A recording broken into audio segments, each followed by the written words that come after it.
अखिल भारतीय विद्यार्थी परिषद का 57वां प्रांतीय अधिवेशन गुना में गुरुवार से शुरू हुआ। 3 दिन चलने वाले इस अधिवेशन का शुभारंभ सीएम डॉक्टर मोहन यादव ने किया। इस मौके पर एबीवीपी के राष्ट्रीय संगठन मंत्री आशीष चौहान भी मौजूद रहे। कार्यक्रम को संबोधित करते हुए सीएम मोहन यादव ने कहा, परिषद के अधिवेशन में आकर बोलना रोमांच पैदा करता है और आनंद देता है। इसका एहसास अलग प्रकार का होता है। देश की आजादी के समय सत्ता के लालच में राष्ट्रवादी विचारधारा का दमन किया गया। इसके लिए उन्हें कभी माफ नहीं किया जाएगा। विद्यार्थी परिषद सिखाता है कि सच्चा देशभक्त बनना, अपने अतीत के गौरव से जुड़कर भविष्य के लिए सोचना। इसी दृष्टि से हम आगे बढ़ेंगे। क्या कुछ कहा, देखिए खास रिपोर्ट में। किताबों में अपनी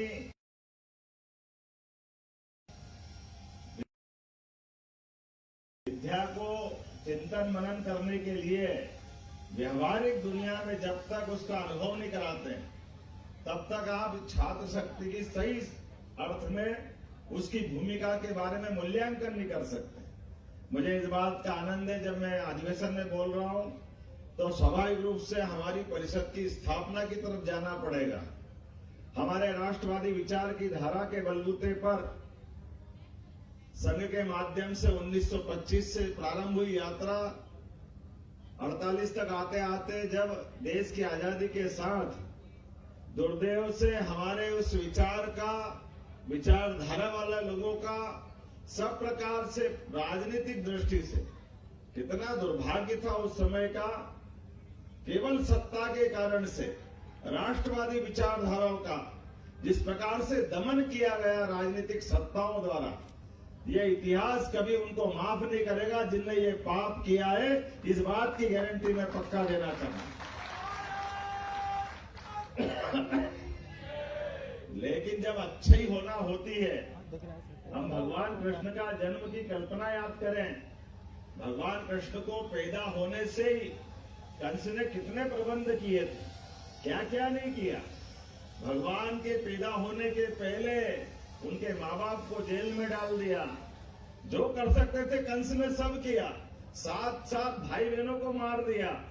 लेकिन भगवान कृष्ण को पैदा होने से कोई रोक पाया क्या? कोई नहीं रोक पाएगा। इसी हमने वो घटना केवल सुनी है, हमारी श्रद्धा है, लेकिन आजादी के समय की ये घटना, ये विद्यार्थी परिषद का जन्म होना, ये नवकृष्ण जी जन्म की घटना के बराबर है। इस बात की गारंटी दे सकता हूं।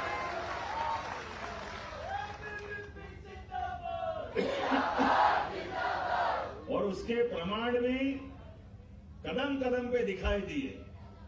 जब विद्यार्थी परिषद ने कहा कि छात्र शक्ति केवल छात्र शक्ति नहीं है, छात्र शक्ति में राष्ट्र शक्ति छिपी हुई है, ये दिशा देने का काम भी किसी ने किया है, तो विद्यार्थी परिषद ने किया। हमें इस बात का आनंद है।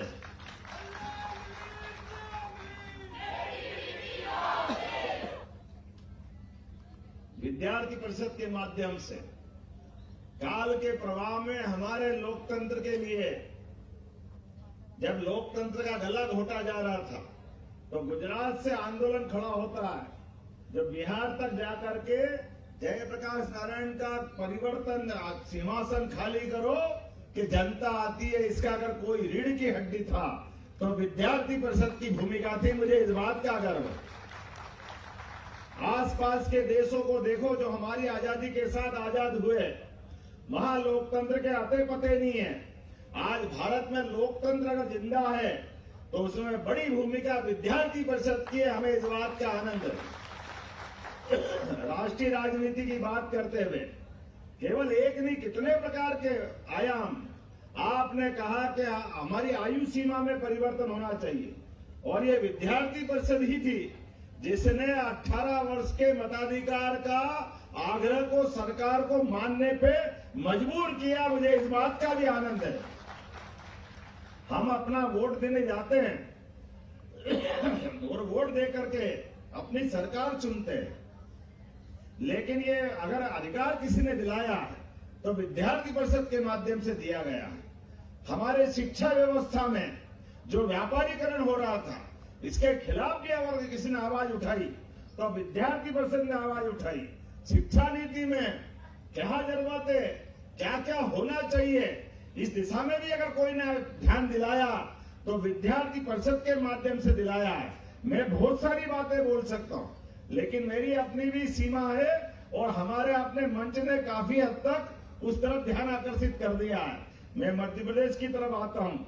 जब हमारे प्रदेश में ये सरकार बनी यशस्वी प्रधानमंत्री श्रीमान नरेंद्र मोदी जी के माध्यम से, यद्यपि 2 बार शिक्षा नीति बदली गई थी, वो दोनों बार की शिक्षा नीति लॉर्ड मेघालय की शिक्षा नीति से कोई अलग नहीं थी, लेकिन इस देश के विचारकों के साथ, बुद्धिजीवियों के साथ 2020 में जब सच्चे अर्थों में नई शिक्षा नीति आई तो ये शिक्षा नीति ने हमारी जड़ों को अपने प्राचीन आदर्श के साथ खड़ा रखने के लिए, प्राचीन गौरव दिलाने वाली सनातन संस्कृति की उन सारी बातों से जोड़ने का प्रयास किया, जिसके माध्यम से हमको लगता है अगर भगवान कृष्ण को याद करते तो इसलिए याद करते कि कंस को मारने के बाद उनने शिक्षा की महत्ता स्थापित की।